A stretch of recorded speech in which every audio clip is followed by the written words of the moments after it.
Hi, I'm Casey, but most of you know me around the web as Cartoon 12 or Toongal 12 here on YouTube, and there is nothing wrong with your computer screen.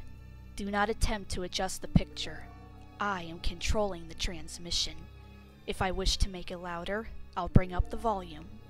If I wish to make it softer, I'll tune it to a whisper. I will control the horizontal. I will control the vertical.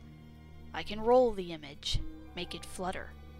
I can change the focus to a soft blur, or sharpen it to crystal clarity. For the next couple minutes, sit quietly and I will control all that you see and hear. I repeat, there is nothing wrong with your computer screen. You are about to participate in a great anthology series that all but rivaled the Twilight Zone in its use of chilling atmosphere to deliver poignant lessons and twist endings that left indelible images in the minds of an entire generation.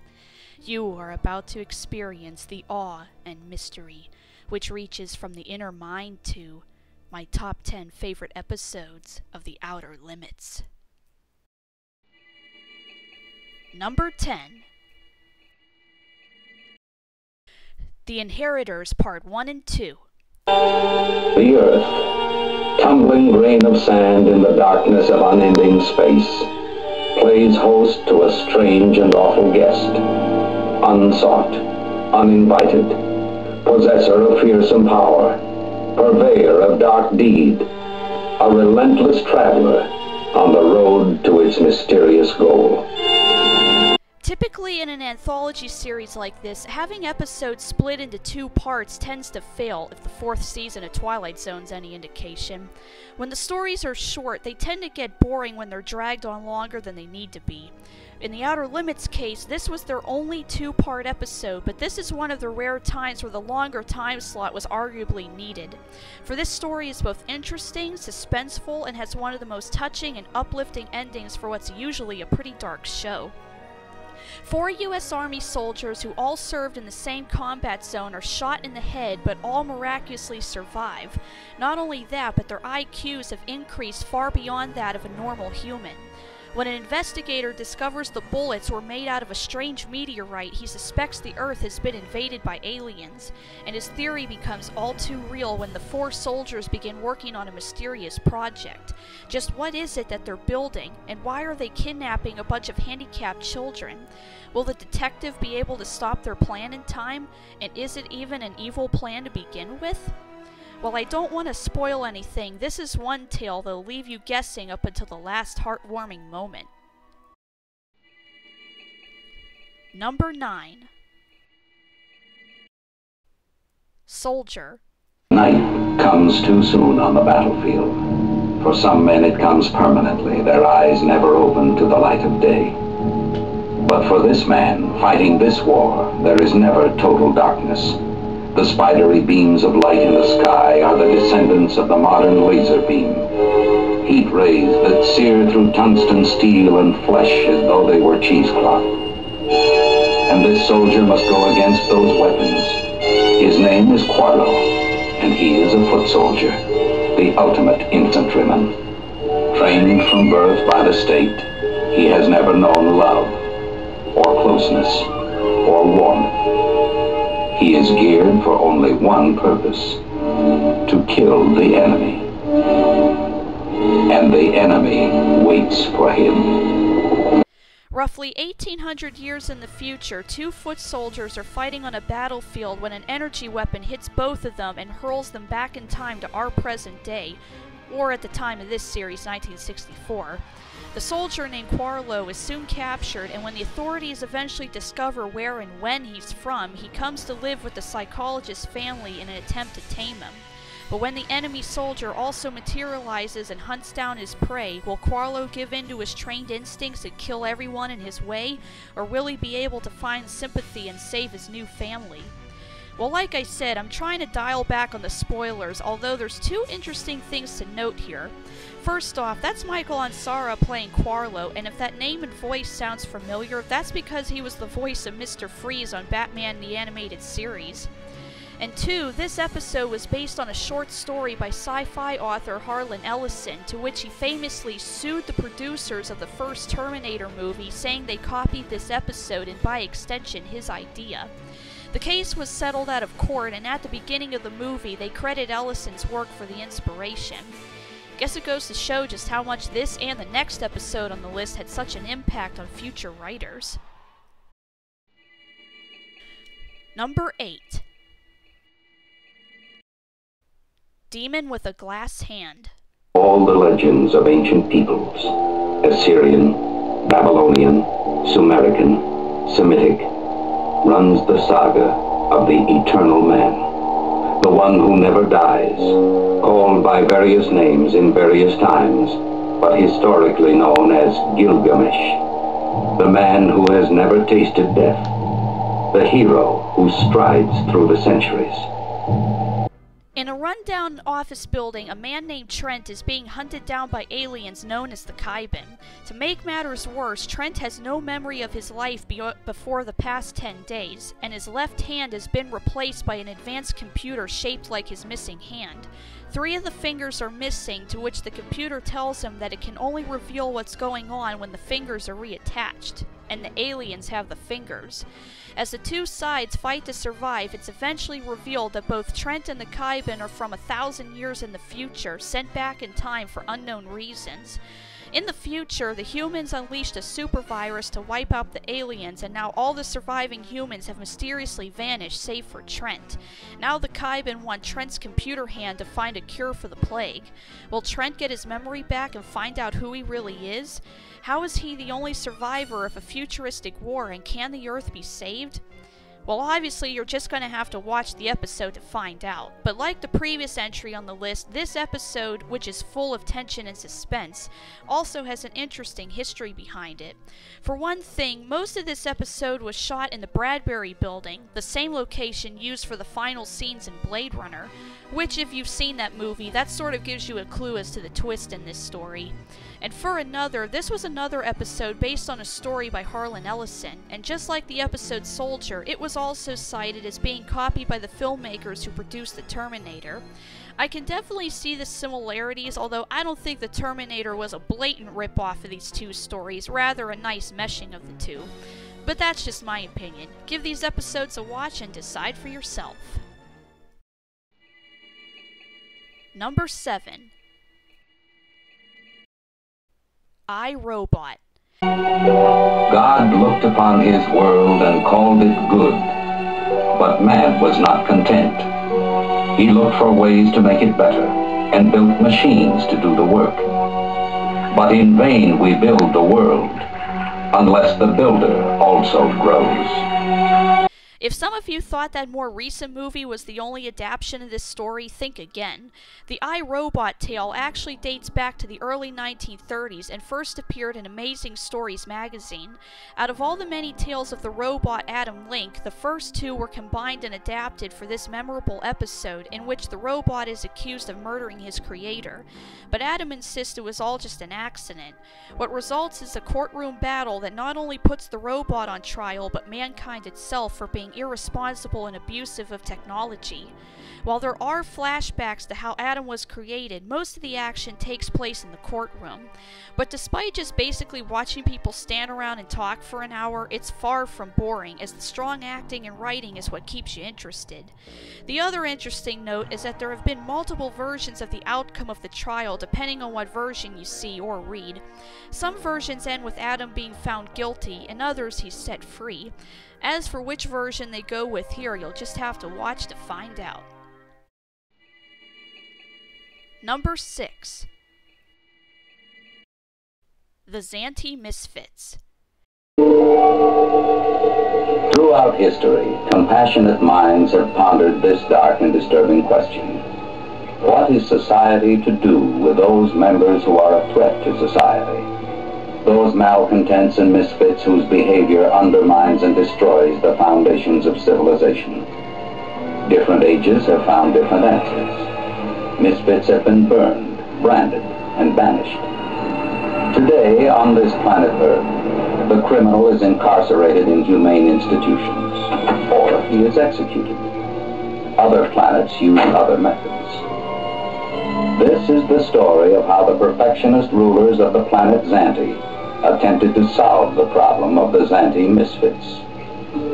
The military sections off a ghost town in a remote section of desert awaiting the arrival of a spacecraft from the planet Xanthi. The rulers of said planet have decided that Earth is the perfect place to exile their criminals in exchange for sharing technology with Earth. But during the negotiations, a bank robber on the run crosses the border and accidentally botches the landing, unleashing the wrath of the Xanthi prisoners. So when the Earth soldiers have no choice but to fight back, they soon discover there was another, darker reason the Xanthi chose Earth to send their undesirables. Now, seeing that this is an old show, you have to understand the special effects weren't what they are now, so when the aliens are finally revealed, you'll have to take the stop motion with a grain of salt. But I think their appearance even today is still effectively creepy. Unfortunately, if I show any footage, it'll spoil everything, so you'll just have to watch and see for yourself. But trust me when I say that the ending and its lesson is one that'll stick with you forever.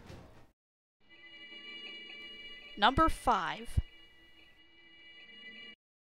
The Bellerose Shield. There is a passion in the human heart which is called aspiration. It flares with a noble flame, and by its light man has traveled from the caves of darkness to the darkness of outer space. But when this passion becomes lust, when its flame is fanned by greed and private hunger, then aspiration becomes ambition, by which sin the angels fell. A scientist named Richard Bellerose builds a laser device that he shoots into the sky from his laboratory home, but the invention isn't practical enough to satisfy his father, who sees his son as a failure and makes plans to hand control of his company over to someone outside his family, to which Richard's wife Judith is very upset about. But everything changes when a friendly alien makes contact with them, revealing his advanced technology, to which Judith plans to make a fortune off of. But when her ambition traps her inside an impenetrable force field, will she be able to find a way to escape? Well, I'd be spoiling everything if I told you what happens, but let's just say if you've ever read the play Macbeth, then you'll have a decent clue as to what the ending is. Nonetheless, this episode serves as a chilling example of what happens when a person lets lust and greed control them and the deadly consequences it can bring. Number 4. A feasibility study. The planet Luminous, a minor planet, sultry and simmering, incapacitated. Earth scientists have concluded that there could be no life on Luminous, that it is too close to its own sun, and its inhabitants would be victimized by their own blighting atmosphere. But there is life on Luminous, life that should resemble ours, but doesn't. Desperate life, suffering a great and terrible need. The luminoids have begun to search the universe in an effort to gratify that need. They seek a planet on which life is healthy, vibrant, strong, and mobile. They need such people to do their work, to labor and slave for them, to manufacture their splendid dreams. The luminoids need slaves. And they have chosen the planet off which their slaves will be abducted. Not too many at first. A neighborhood full, perhaps. A neighborhood like mine, or yours. Those who will be abducted sleep in dreamy ignorance, unaware that they are about to become the subjects of a grotesque and sophisticated experiment. Well, there you have it. The inhabitants of a 6-block suburban area are abducted one night and taken to another planet. The aliens want to study the feasibility of enslaving the human race for manual labor, since the luminoids suffer from a disease that'll make them become stone statues as they age. The punishment for disobedience is to be touched and contract the disease. Will the neighbors submit to being slaves, or will they find a way to defy their captors? While I won't give away the ending, this episode hits the right balance of atmosphere, tension, drama, and suspense with a powerful ending that'll renew anyone's faith in humanity. Number 3. Behold Ek. I've noticed that on nearly all of my top 10 lists, I always seem to have that one episode that I like yet everyone else seems to hate, and in this case, it's this one. And it's a shame because it seems most of the backlash comes from the fact that the alien looks like a kid's crayon drawing. But I realized that the effects back then weren't as great as today, and I can overlook past it to recognize the interesting story. An eye doctor creates a special pair of glasses made from a meteor in order to treat patients who have double vision. But he soon discovers that upon wearing the glasses, he's able to see Ek, an alien from the second dimension who fell through a dimensional rift into our dimension by accident. It's now up to the doctor and his secretary to help Ek return home before the government tracks down and kills him, and before the rift opens wide enough to swallow both dimensions. While yes, the effects of the alien are kinda corny, the great characters and story make up for it. The alien himself is pretty unique since he exists in 2 dimensions and thus can turn invisible and walk through walls. And the doctor himself learns to see better, in that he finally notices when his secretary has the hots for him. And all in all, this episode proves to be a reminder of how we should be more open-minded and understanding towards new things and different people. Paradoxically, man's endless search for knowledge has too often plundered his courage and warped his vision, so that he has faced the unknown with terror rather than awe, and probed the darkness with a scream rather than a light. Yet there have always been men who have touched the texture of tomorrow with understanding and with courage. Through these men, we may yet touch the stars. Number 2. The Galaxy Being. Funny that one of my favorite stories on this list would actually be the pilot episode.